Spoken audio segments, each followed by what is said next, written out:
exercise ko, no?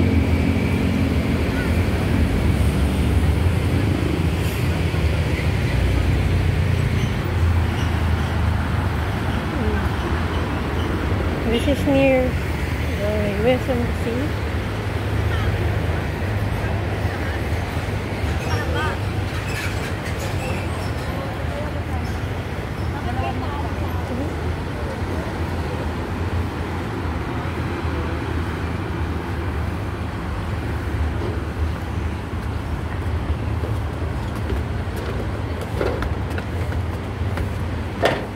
Ito po yung overpass. Patawid ng Dolomite Beach galing ng Rojas Boulevard.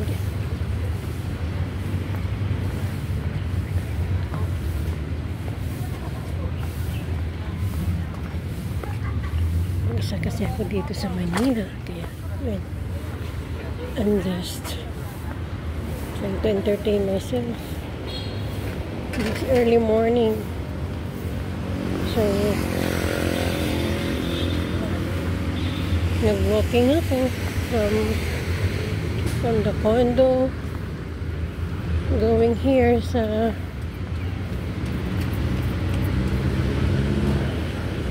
Dolomite Beach. Marami pong naglalakad dito. Mga health buff. Nag-exercise din. Tsaka syempre dahil maganda na nga naman yung pasyalan ng Dolomite Beach, ito na rin makapag-relax kasi lapit sa dagat.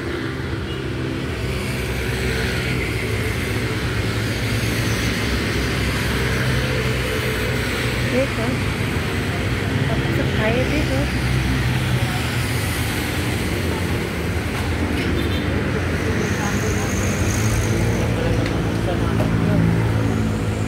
Yun na yung Dolomite Beach.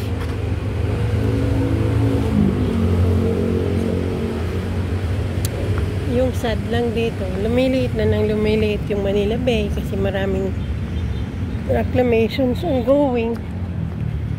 Pero anyway, let's just enjoy the place while we still can. So here's Dolomite Beach for you.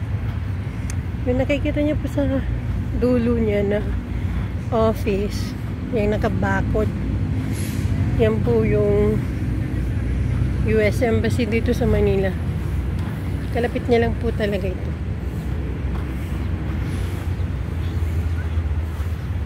So kung nakita nyo, yan, ang daming tao dito pag umaga, pag hapon, pero sarado ito pag Thursday dahil yun yung kanila regular maintenance day.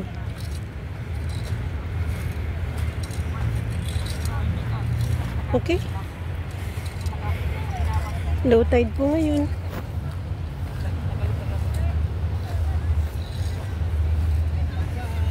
May nakikita ako doon parang green.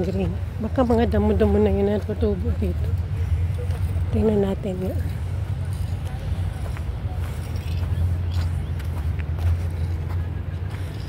Ganda rin talaga ng project na pag-reclaim, no?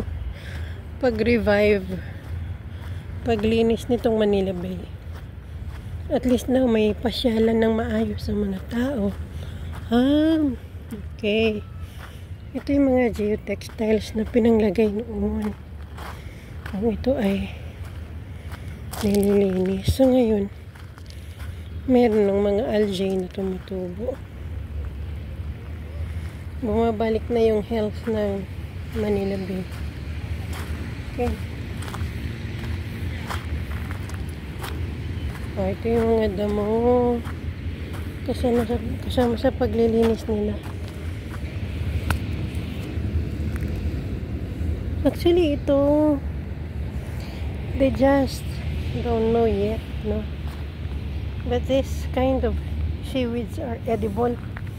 Di nga lang pa-dubious pa kasi yung quality ng tubig dito sa Manila Bay. Kaya, tingnan mo yan. Yan. Yan. Marumi lang. Pero this kind of seaweeds are actually edible. So hanggang dito na lang po ang ating video. Para hindi naman ako masyado OA dito. Although maraming vloggers dito. Good morning sa inyo. Thank you for watching.